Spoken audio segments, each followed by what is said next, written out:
Hello everyone. सो अभी अपन लोग देखते हैं एवरेज रेट ऑफ रिएक्शन। ठीक है, तो वैसे तो पहले वाली वीडियो में मैंने ऐसे बताया था कि रेट ऑफ रिएक्शन क्या होता है, तो मतलब change in concentration of product या फिर change in concentration of reactant पर इन अ यूनिट टाइम। ठीक है, यूनिट टाइम क्यों? क्योंकि अपन क्या पढ़ रहे हैं, केमिकल काइनेटिक्स में हम पढ़ते हैं रेट ऑफ रिएक्शन। ठीक है, तो जब हम रेट ऑफ रिएक्शन पढ़ते हैं, जब हम लोग रेट ऑफ रिएक्शन पढ़ते हैं, ठीक है, तो मैंने पहले तुम्हें ये बताया है कि रेट ऑफ रिएक्शन मतलब रेट ऑफ रिएक्शन का मतलब सिंपल सा अपना होता है कि मतलब आप चेंज कर दो in the concentration of change in concentration of product. देखो मैं ऐसे लिख देती हूँ, ठीक है, change in concentration of product. ठीक है, जिसको मैं प्रोडक्ट को मैं बी से नोट कर रही हूँ अभी फिलहाल, या फिर और बड़ा वाला और, या फिर change in concentration of reactant. ठीक है, जिसको मैं ए से नोट कर दे रही हूँ, अपॉन में per unit time, per unit time, per unit change in time. ठीक है, समझ आया? तो मतलब ये ऐसा नहीं, ये देखो ये जो रेट ऑफ रिएक्शन होता है ये प्रोडक्ट अपॉन कॉन्सेंट्रेशन का जो है रेशियो नहीं होता है, क्योंकि रेट बोला है, रेट मतलब रफ्तार, रफ्तार जो है वो समय के साथ साथ कंपेयर करी जाती है ना। ठीक है, तो इसलिए इसको अपन ऐसे बोलते हैं। समझ आया कि नहीं? ये एक बार एक्सप्लेन कर दूं, बस एक करो। ठीक है, देखो चेंज इन कॉन्सेंट्रेशन, आप या तो प्रोडक्ट का कॉन्सेंट्रेशन चेंज करो, जैसे मेरे पास ए और ये बी, ये मेरा क्या है रिएक्टेंट। मैं मैथमेटिकली समझाती हूँ, इधर देखो समझ आ जाएगा। यहीं से एवरेज भी बता दूंगी मैं, ठीक है, मैथमेटिकली देख लो अच्छे से। तो हम कुछ इस प्रकार लिखेंगे मैथमेटिकली। ठीक है, ए जो है उसने क्या दिया बी। ठीक है, तो ये मेरा ए, मेरा क्या है ये रिएक्टेंट, क्या है मेरा ये रिएक्टेंट, ये मेरा क्या हो गया प्रोडक्ट। ठीक है, अब क्या होगा कि जब रिएक्शन होगी ना तो जो चेंज आएगा इनमें, ठीक है, चेंज कंसंट्रेशन, कंसंट्रेशन मतलब कि जैसे मान लो मैं मान लेती हूँ इनिशियल टाइम, इनिशियल टाइम मान लेती हूँ मैं जो है t इक्वल्स टू 0 पे, रेट क्या होगा देखते जाना। इसको अपन ए से नोट कर रहे हैं, राइट। तो मैं मान लेती हूँ स्टार्टिंग में जो था मेरा कंसंट्रेशन वो था ए नॉट बोल दूं मैं तो 0 टाइम में। ठीक है, और फाइनली जो मेरा जो प्रोडक्ट बना वो बना बी। बेसिकली बी नॉट को वैल्यू 0 है, या फिर मैं ऐसा बोल दूं कि 0, सिंपल 0 देखो। क्यों? क्योंकि देखो जैसे ही तुमने जब रिएक्शन करवाई, मान लो टेस्ट ट्यूब है तुम्हारे पास, तुम्हारे हाथ में टेस्ट ट्यूब है, टेस्ट ट्यूब में तुमने जो भी रिएक्शंस करवाई होंगी, ठीक है, तो उस टाइम पे क्या हुआ होगा कि तुमने जब डाला वाला होगा एकदम से तो प्रोडक्ट मिला नहीं होगा, कुछ तो टाइम लगा होगा ना। तो जो टाइम लगा है ना, तो अपन बोल रहे हैं एकदम स्टार्टिंग में जैसे तुमने मिलाया उस टाइम कुछ प्रोडक्ट तो नहीं बना था, बट एक समय के बाद एट टाइम इक्वल्स टू में, at time equals to T अपन बोल रहे हैं कि टी टाइम में हमारे पास जो प्रोडक्ट बना, जो मतलब रिएक्टेंट हुआ वो ए बना, ए बच गया। ठीक है, और जो प्रोडक्ट बना वो मेरे पास बी बन गया। इतनी चीज क्लियर है? ठीक है, कोई दिक्कत? तो अपन इसको ऐसे लिख देते हैं। क्यों लिख रही हूँ? क्योंकि अपना कॉन्सेंट्रेशन है सिंपल। इसको मैं ऐसे लिख देती हूँ बी नॉट। अब तो समझ आ गया होगा ना? ठीक है, तो स्टार्टिंग का अपना कॉन्सेंट्रेशन इतना था रिएक्टेंट का, बाद और शुरू में प्रोडक्ट इतना था 0।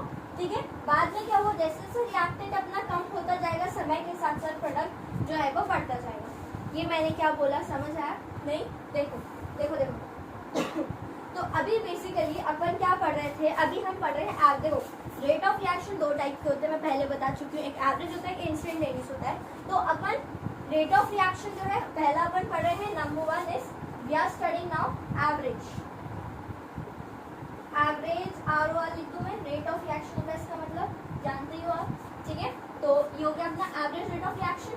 तो मेरी बात को सुनना, अगर मैं बोलूं चेंज इन कॉन्सेंट्रेशन ऑफ, ठीक है, देखो थोड़ा सा अगर तुम समझोगे तो समझ आएगा कि क्योंकि बहुत ज्यादा सिंपल है। ए के मोल्स कितने 1, इसके आगे क्या लगा है कुछ नहीं, मतलब 1। बी के मोल्स कितने 1, ये भी 1 है, तो एक चीज स्टार बना के रख लेना, ऐसा एक स्टार बना के रख लेना कि ये जो है ना एवरेज रेट ऑफ चेंज, कभी भी तुम्हें क्वेश्चन में निकालना हो तो तुम क्या करोगे, तभी निकालना एवरेज रेट ऑफ चेंज। मैं ऐसे लिख दूँ ना, शॉर्ट में लिख रही हूँ पूरा, ठीक है। देखो एवरेज रेट ऑफ चेंज आप जब भी कैलकुलेट करना, कब कैलकुलेट करोगे, जब 1 मोल हो, जब 1 मोल ऑफ कॉन्सेंट्रेशन। अगर 1 मोल ऑफ कॉन्सेंट्रेशन नहीं है, यहाँ पे 2 लिख दिया है या 25 लिखा, 20 लिखा, जो भी लिखा है, ठीक है, तब ये एवरेज मत निकालना, तब ये एवरेज मत निकालना, उस टाइम के लिए वैलिड अपना नहीं होता है। तो ये अपना अभी फिलहाल 1 है दोनों, अपन जानते हैं, तो ये स्टार बना के रख दो, just looking like a starfish. Okay, so अभी अपना ये हो गया, ठीक है। तो अपन क्या निकाले थे, डेल्टा। डेल्टा मतलब चेंज होता है, ठीक है। देखो मैं समझाती हूँ तो तुम्हें अच्छे से समझ जाएगा, ठीक है। जैसे कि रेट ऑफ रिएक्शन ये चीज होती है, ये होता है रेट ऑफ रिएक्शन, ठीक है। तो अभी यहाँ पे बहुत ज़्यादा हौच पौच हो गया, थोड़ा सा इसको इरेज करना पड़ेगा।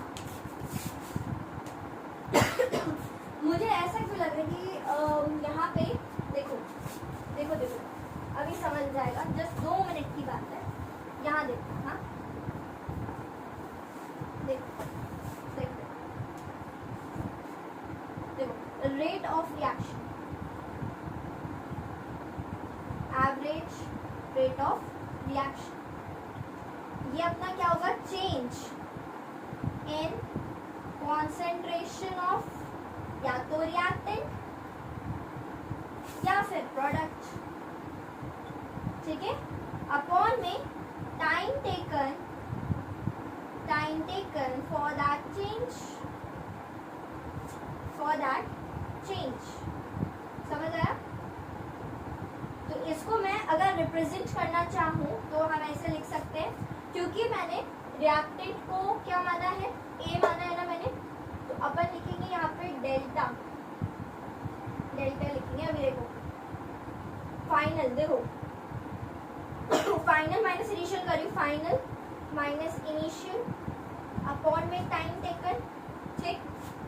टाइम टेकन मान लो इधर का टाइम, एक काम करो तुम, मान लो इधर का टाइम, मैं इसको मान ले रही हूँ थोड़े टाइम के लिए T1, इसको मान लेती हूँ मैं T2।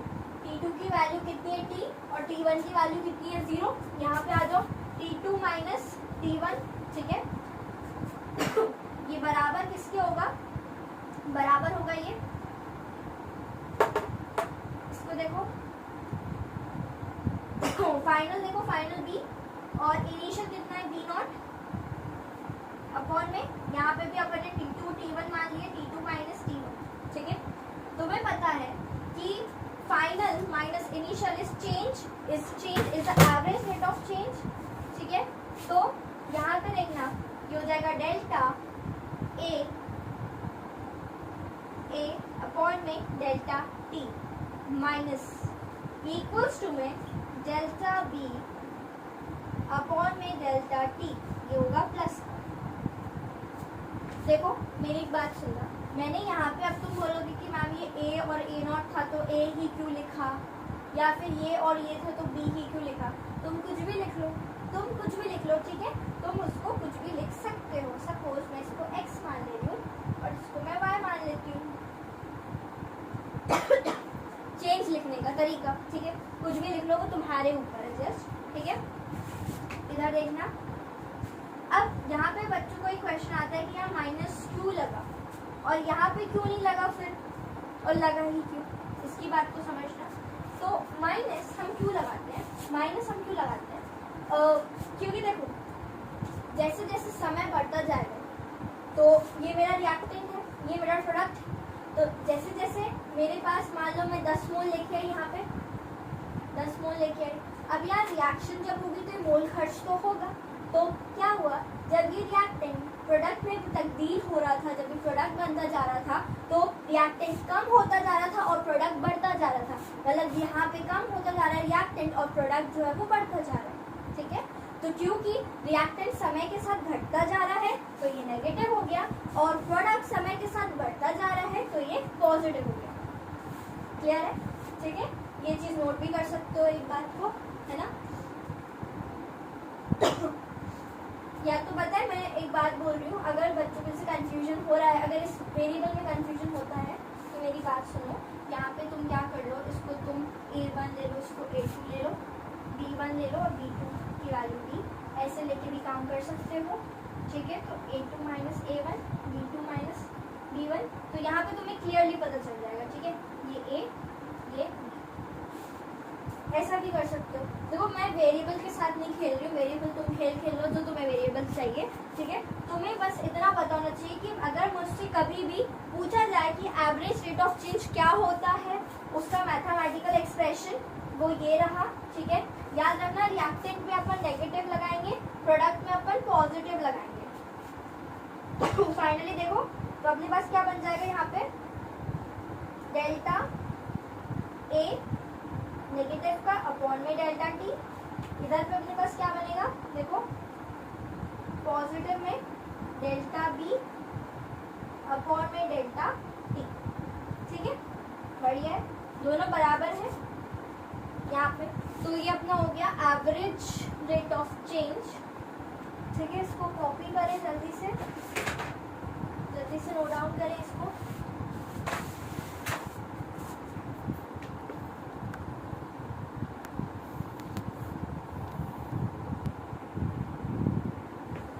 चलो अब अपन देख लेते हैं graph, average rate of change का ग्राफ देखो जल्दी से, ठीक है। देखो तो अपन पहले मैं दो ग्राफ बनाऊंगी, ठीक है। एक अपन बनाते हैं रिएक्टेंट का, देखो यहाँ पे रिएक्टेंट का बना रही हूँ, इधर पे बनाऊंगी मैं प्रोडक्ट का। ये देखो वैसे इतना इम्पोर्टेंट नहीं है, पर एग्जाम में आ सकता है, बोर्ड्स में कुछ भी आ सकता है, ठीक है। तो यहाँ देखना, यहाँ पे मैंने ले लिया है अपना ग्राफ, इधर मैं ले रही हूँ एक्स एक्सिस पे मैं ले रही हूँ टाइम टेकन, इसको अपन बोल रहे हैं t।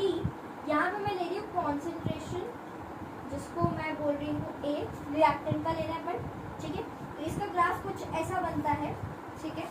देखना यहाँ पे जैसे ये 0 इतना रहता है, यहाँ से ऐसा बनता है, फिर स्ट्रेट हो जाता है।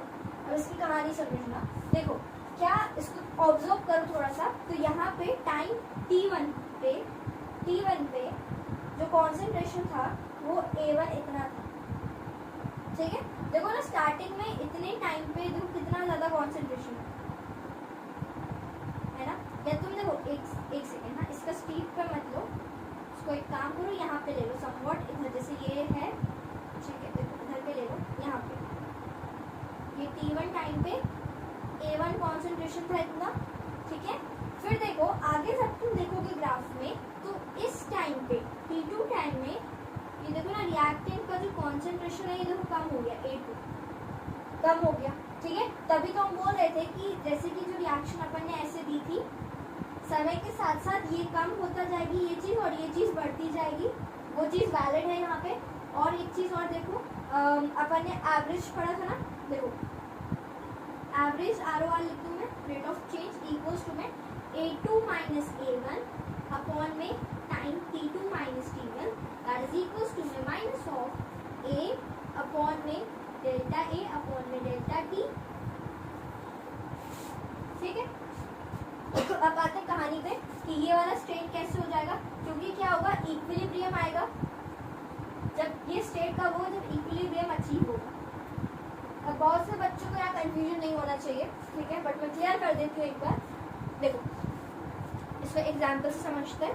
मान लो कि अपनी एक ये रो है, तुम एक क्लासरूम में बैठे हो, यहाँ पे मान लो 3 बच्चे हैं, यहाँ पे मान लो 4 बच्चे हैं, ठीक है। सीटें अपने पास इतनी है फिक्स, 3 और यहाँ 4। अब क्या होगा, जैसे मैंने बोला कि एक बच्चे को तुम यहाँ पे आ जाओ, ठीक है, और जो पीछे वाला बच्चा था उसको बोला कि तुम इधर आ जाओ, तो क्या होगा, ये आगे वाला बच्चा यहाँ चला जाएगा और पीछे वाला बच्चा यहाँ चला जाएगा। तो अभी भी यहाँ पे तो 4 ही है, यहाँ पे तो अभी भी 3 ही है, ठीक है। बेंचेस देखो, ये एक्चुअली क्या है ना, क्लासरूम में मैं तुम्हें इमेजिन करवाती हूँ, यहाँ एक क्लास है, यहाँ एक क्लास है, इधर पे मैंने कितने बच्चे बिठाए, 3, यहाँ बिठाए मैंने 4, ठीक है। अब यहाँ पे 3 थे, पहले बच्चे को बोला कि इधर आके बैठ जाओ और लास्ट वाले बच्चे को बोला कि इधर से निकल के इस रो में आओ। ये रो नंबर A है, ये रो नंबर B है, ठीक है। फिर अगली बार हमने क्या बोला कि मैंने बोला कि अब दूसरा बच्चा आएगा, यहाँ पे, फिर पीछे से एक बच्चा और इस रो में आएगा। तो तुम यहाँ पर देख रहे हो कि बच्चों को जब हम इधर से उधर भगा रहे हैं या इधर से उधर रो में बोल रहे हैं बैठने के लिए, तो ये जो रेशियो है डिस्टर्ब नहीं हो रहा है। ठीक है, मतलब जितने 4 यहाँ पे, 3 यहाँ पे, 4 यहाँ पे, 3 यहाँ पे। ठीक है, अगर तुम ऐसा बोलो कि वो इसलिए हो रहा है क्योंकि बेंचेस फिक्स है, तो मत करो फिक्स, बिना बेंचेस फिक्स का ले लो। ठीक है, यहाँ पे 4, यहाँ पे 4, बेंचेस फिक्स मत करो। ठीक है, अब मैं बोल रही हूँ एक बच्चा यहाँ बैठ रहा है, एक फिर यहाँ आ गया, फिर दूसरा बच्चा जब गया तो ये पीछे वाला बच्चा यहाँ आ गया। This is just an example. ठीक है, स्टूडेंट्स का अपन ले रहे हैं बेसिकली। ठीक है, जस्ट स्टूडेंट्स का एग्जाम्पल है।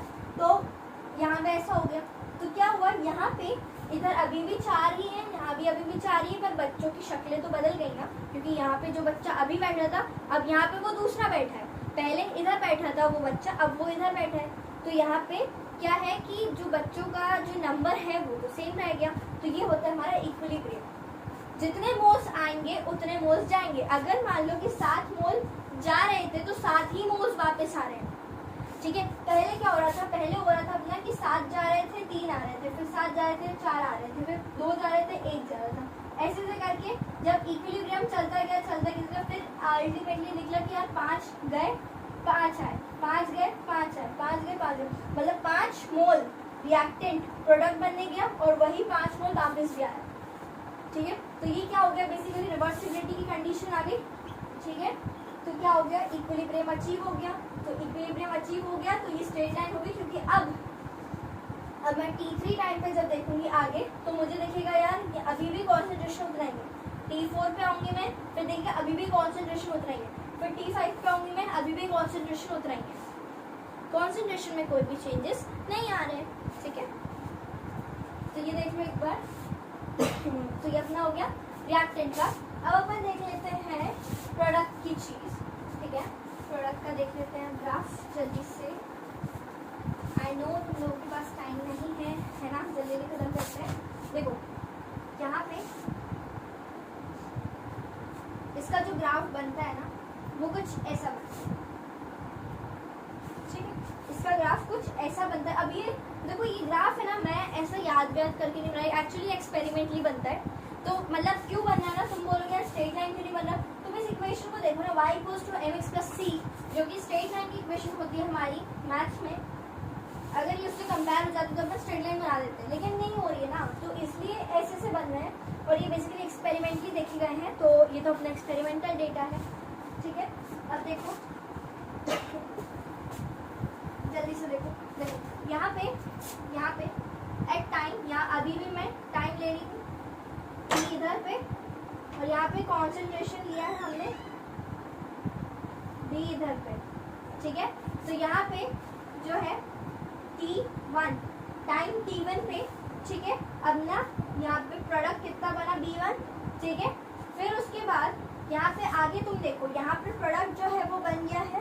ठीक है, मतलब प्रोडक्ट जो है बढ़ता जाएगा, क्योंकि ये A जो है रिएक्टेंट कम होगा तो प्रोडक्ट बढ़ता जाएगा। तो यहाँ पे फिर आगे भी देखो, इधर देखो, यहाँ पे टाइम T2 पे D2। ठीक है, तो अगर हम निकालें यहाँ पे एवरेज रेट ऑफ रिएक्शन, ठीक है, तो वो हमारे पास क्या हो जाएगा, B2 - B1 अपॉन में T2 - T1। तो finally we have delta B upon delta T। ये पॉजिटिव क्यों रहेगा, क्योंकि यहाँ पे B2 बड़ा है और B1 छोटा है। ठीक है, तो आई होप तुम्हें एवरेज रेट ऑफ चेंज समझ आया होगा, उसका ग्राफ भी समझ आ गया होगा। नेक्स्ट वीडियो में हम लोग कवर करेंगे इंस्टेंटेनियस रेट ऑफ चेंज। तब तक के लिए thank you so much for watching, stay connected.